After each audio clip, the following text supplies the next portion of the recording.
Ici Louis Lemieux, votre fier député de Saint-Jean à l'Assemblée nationale du Québec. La chaîne télé que vous regardez en ce moment sur le web, sur Facebook ou sur YouTube, c'est Studio Saint-Jean, la chaîne télé de votre député au service de la communauté, qui souligne justement ces temps-ci son 6e anniversaire. Voici donc la suite de notre programmation spéciale de Studio Saint-Jean, 6e anniversaire. Donc, j'aimerais ça vous présenter M. Alain Poirier, le président de Soleno. Bonjour, M. Alain. Bonjour, ça va bien? Ça va très bien. Écoutez, quand j'ai fait des recherches, parce qu'il faut tout le temps faire un peu de recherche quand on veut développer une conversation qui a un peu de contenu, si on veut, puis là, écoutez, je débordais de contenu, là. J'avais tellement de choses intéressantes concernant Soleno, puis la façon que vous menez cette barque-là, si on veut. Parce que c'est quand même Soleno qui existe depuis plusieurs années. Écoutez, si on part du début, l'entreprise a été fondée en 1977 par les frères Lazur. Ouais. Et puis, l'objectif à l'époque, c'est du drainage souterrain. C'était subventionné. À ce moment-là, il y a 9 ou 10 entreprises au Québec. Et une originale de cette époque-là, il en reste une, c'est Soleno. C'est beau. Moi, je suis arrivé en 89. Vous me dites que je prends les idées. C'est pas mais plutôt l'équipe. Okay. Quand je suis arrivé en 89, on est 12 employés ici. Ah oui. Aujourd'hui, on parle quand même d'une entreprise de 550 personnes, plusieurs multisites et même dans plusieurs provinces. Oui. Des ventes, évidemment, aux États-Unis. Qu'est-ce qui nous inspire? C'est simple, c'est la créativité. La chance qu'on a, c'est que les actionnaires de l'entreprise Soleno, c'est des entrepreneurs.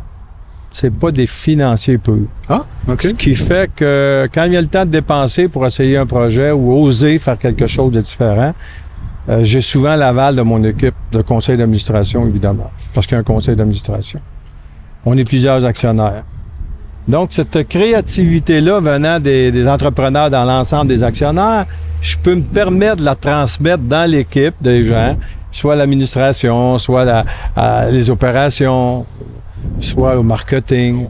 L'innovation, ça c'est un de vos dada. Je pense que c'était une de vos... je pense que c'est un cadeau pour nous autres, l'innovation que vous faites quand vous parlez de transformation de plastique, puis récupération, puis entre autres, là. En fait, l'innovation, la créativité, le changement amélioré, moi, ça a tout le temps fait partie de mon vocabulaire, là, autant que je me rappelle jeune. Et chanceux, parce que j'ai des gens qui se sont greffés à l'entreprise, des ingénieurs, évidemment. Ouais. Je dis ingénieurs, mais il y a une main-d'œuvre autour aussi importante, manuelle, qui font de belles choses.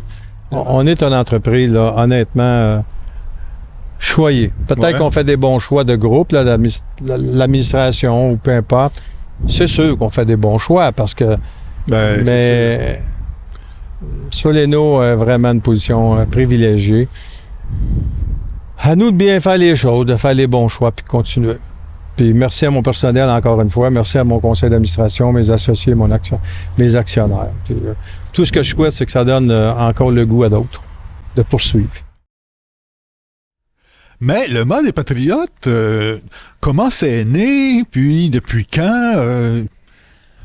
En fait, tout ça a commencé par un rêve. Hein? Puis en fait, c'était le rêve de mon mari Claude Rivard d'avoir un vignoble. Okay. Donc, en 2003, je suis allée chez Botanix, tout simplement. J'ai acheté 3 plants de vigne. Et quand j'ai regardé le nom, ça s'appelait Vandal Clich. Je m'appelle France Clich. Alors, les 3 vignes m'ont tombé dans les bras, évidemment. Ouais. Alors, on a planté ça sur le bord de la grange. Puis c'était la fête des pères. Alors, je lui ai offert ça en cadeau. Il était très ému. Puis le petit effigie qui est à l'entrée de la porte, là, une espèce de grappe de vigne en fonte que je lui ai donné, puis une belle carte. Alors, on a planté ça. Puis là, j'ai dit, si ça survit à l'hiver, on plantera ton rêve. Alors, de façon très naïve, ça a commencé comme ça. Okay. Au départ, on avait planté 2000 pieds de vigne. 2000? Oui.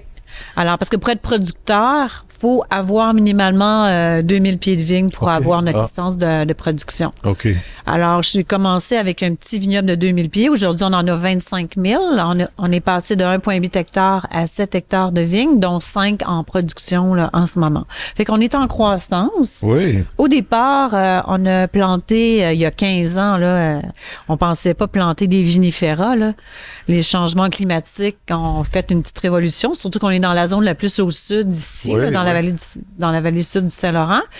On est sur un plateau, il fait très chaud durant l'été.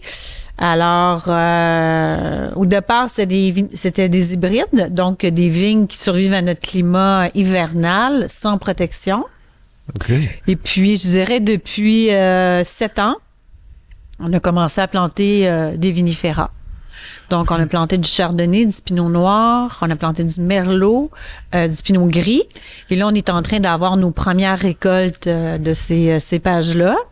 Et cette année, on a remporté la médaille d'or au Canada pour notre chardonnay. Ah, Alors, c'est quand même. C'est vraiment extraordinaire. Ah, L'avènement de la COVID-19 a fait en sorte que les Québécois ils ont commencé à redécouvrir leur patrimoine. C'est bon. Je dirais, donc, sont allés dans les fermes. L'agrotourisme est très développé depuis quelques années au Québec, mais pas le no-tourisme. C'est différent. Oui. Le no-tourisme, ça veut dire que des gens qui voyagent pour venir goûter les vins.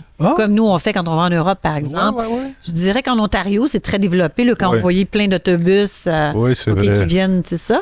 Mais nous, c'est encore jeune, cette façon de faire. Là, ça a commencé, mais je dirais que c'est pas à la pleine capacité. OK, c'est pas encore complètement connu ou... Ou on fait seulement que de l'œnotourisme? Non, pas encore. OK. Ça a développé. C'est développé. France, tantôt, tu nous as parlé de... Tu avais gagné une médaille, un prix, en fin de compte, avec un de tes vins, puis je jette un œil sur la table, puis ça donne que la bouteille est là, on dirait, c'est le Clos de France. Oui, en fin de compte, c'est un jeu de mots. C'est notre fils qui a trouvé le nom.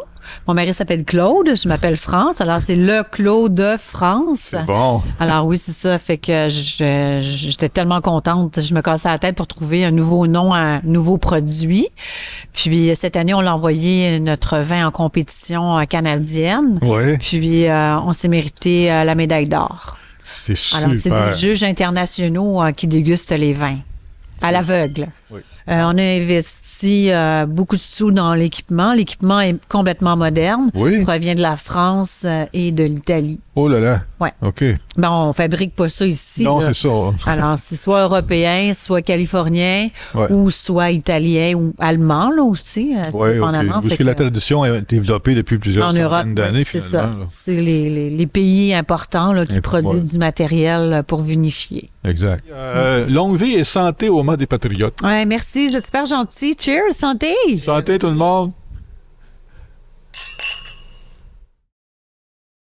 Et j'aimerais ça que tu me contes un peu l'histoire de Québec électrique.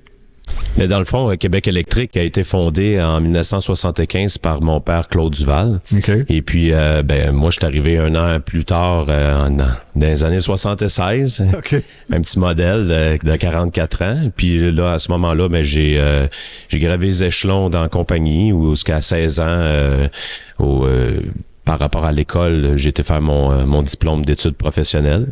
Et puis de là, j'ai rentré dans l'entreprise en 94-95.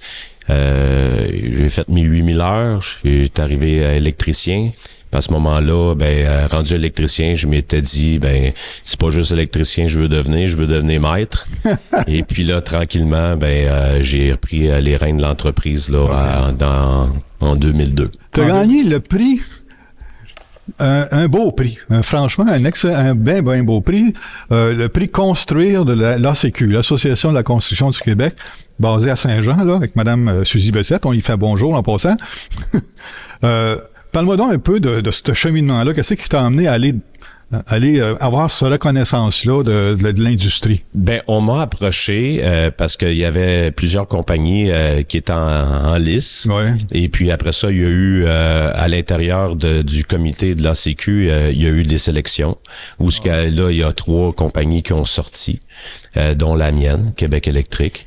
Et puis à ce moment-là, il y a eu un vote qui s'est fait à l'intérieur de tous les entrepreneurs de l'ACQ de la Montérégie. Okay. Et puis, là, le nom de Québec Saint-Jean électrique a sorti comme étant le lauréat 2020, où ce que je trouvais que c'était bien placé. Dans le moment de ma vie, ce lauréat-là était un beau lauréat, c'est un bel accomplissement.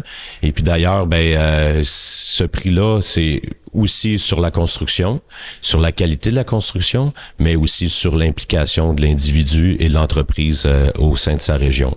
Parce que comme on disait tantôt, hors zone, c'est que souvent, on demande des achats locaux, mais on le fait, les achats locaux, mais il y a aussi de s'impliquer localement. Puis quand tu travailles avec des gens locaux, ben, t'es capable après ça de t'impliquer localement. Pour Québec électrique, c'est pas juste Québec électrique et Jesse Duval, c'est Québec électrique, Jesse Duval et les familles des gens qui travaillent avec moi. Bon. Et comme ça, ben on prend une conscience. Puis aussi, ben tu sais, c'est mes yeux, mes hommes, c'est mes yeux chez les entreprises où ce qui travaillent. Fait que d'avoir cette petite notion-là, une petite fibre plus humaine, ben ça l'apporte beaucoup pour autour de nous. Ça fait un sentiment d'appartenance à tout le monde. Oui. Les gars sont fiers, puis moi je suis fier.